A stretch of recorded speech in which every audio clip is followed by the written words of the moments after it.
ગુજરાતભરમાં જે કોન્ટ્રાક્ટ સિસ્ટમના કારણે જે આજના યુવાનોનું શોષણ થાય છે, કામદારોનું શોષણ થાય છે, એના માટે આવેદન લઈને આવે છે. અને આ મુહિમ દર સોમવારે આવેદન આપવાનું નક્કી કર્યું છે. કેમ કે ઘણા કામદારો અમારી સાથે આવ્યા પણ આપણી સાથે મુલાકાત નહીં થઈ શકે, કામમાં વ્યસ્ત થાય છે.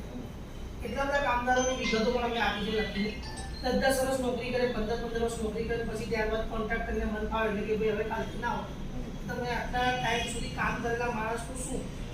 એટલે એ શોષણ થાય છે, ટાઈમની પૂર્તિ થાય અને કામદારોને પોતાનો હક મળે તેના માટેનું આ આમાં સાહેબ ગુજરાતમાં વાત એવી છે કે વડોદરા કોર્પોરેશનમાં પોલીસ કમિશનરની કચેરી, આપ સાહેબની કચેરી સીટમાં જેટલી પણ એજન્સીઓ કોન્ટ્રાક્ટ સાથે કામ કરે છે એ લોકો લઘુત્તમ વેતનને બિલકુલ અચ્છા એમનો કોન્ટ્રાક્ટ જે છે ને એ ગુજરાતભરમાંથી કોઈ મહેસાણાથી હોય, કોઈ દાહોદથી હોય, આવી રીતે બહારના કોન્ટ્રાક્ટ હોય. એટલે જે કર્મચારીઓને કામ કરે છે એ લોકોને ખબર નથી હોતી કે અમારો પગાર કોણ કરે છે અને લઘુત્તમ વેતનનો ભંગ ખુલ્લેઆમ થાય છે. સાહેબ બીજું કે કોન્ટ્રાક્ટ રિન્યુ થતા પહેલા એ લોકોને છૂટા બી કરી દેવામાં આવે, એટલે 11 મહિનાનો હોય તો પહેલેથી તકેદારી બી રાખવામાં આવે, એવી અમારી માંગણી છે.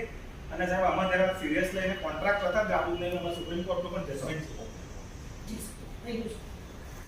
સમગ્ર ગુજરાતમાં જે કોન્ટ્રાક્ટ પ્રથા ચાલી રહી છે એ કોન્ટ્રાક્ટ પ્રથાની અંદર કોન્ટ્રાક્ટ પ્રથા અને આઉટસોર્સિંગ, એ કોન્ટ્રાક્ટ પ્રથા અંતર્ગત જે કામદારો કામ કરી રહ્યા છે એમાં મોંઘવારીના આંકને પણ જોવામાં આવ્યો નથી.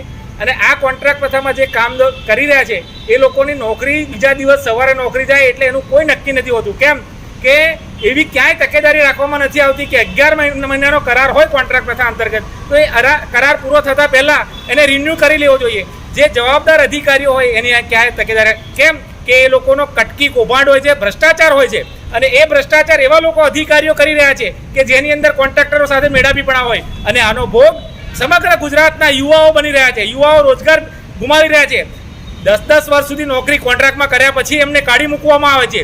વડોદરાની અંદર જોવા જઈએ તો અક્ષરપાત્ર એક NGO છે, પણ સમગ્ર વડોદરા શહેર અને જિલ્લાની અંદર અહીંયાથી જે કોન્ટ્રાક્ટ આપવામાં આવ્યો છે NGOને આપવામાં આવ્યો છે એની અંદર પૈસા નથી લેવાતા, પૈસા લેવામાં આવે છે. તો એમાં કામ કરતા કોન્ટ્રાક્ટના માણસો એમને છૂટા કરી દેવામાં આવ્યા 10 વર્ષ પછી, અને હવે જ્યારે નોકરી પર લગાવવાની વાત આવી હોય ત્યારે સુરતમાં મૂકવાની વાત કરી હોય. એટલે આવી તમામ દાખલાઓ લઈને વડોદરાના કલેક્ટર શ્રી સાહેબ મારફતે અમે મુખ્યમંત્રીશ્રીને અને સરકારને દર સોમવાર આવેદનપત્ર જુદા જુદા વિસ્તારમાં જે કોન્ટ્રાક્ટના લોકો ભોગ બની રહ્યા છે એ લોકોના રક્ષણ માટે, એ લોકોના ભવિષ્ય માટે, એ લોકોના રોજગાર માટે અમે કલેક્ટર સાહેબની જેને રજૂઆત કરી રહ્યા છે કે કોન્ટ્રાક્ટ પ્રથા ગુજરાતમાંથી નેસ્ત નાબૂદ થવી જોઈએ. કોન્ટ્રાક્ટ પ્રથા એટલા માટે નાબૂદ થવું જોઈએ કે તમે ભવિષ્ય જોવા જાઓ, લઘુત્તમ વેતનની વાત હોય, આજે કલેક્ટર કચેરીમાં જ્યારે જે એજન્સીઓ કામ કરતી હોય એ એજન્સીઓનું પણ અહીંયાના લોકલ કામદારોને કોઈ એડ્રેસ ખબર હોતું નથી, પગાર કોણ ચૂકવે એની ખબર હોતી નથી.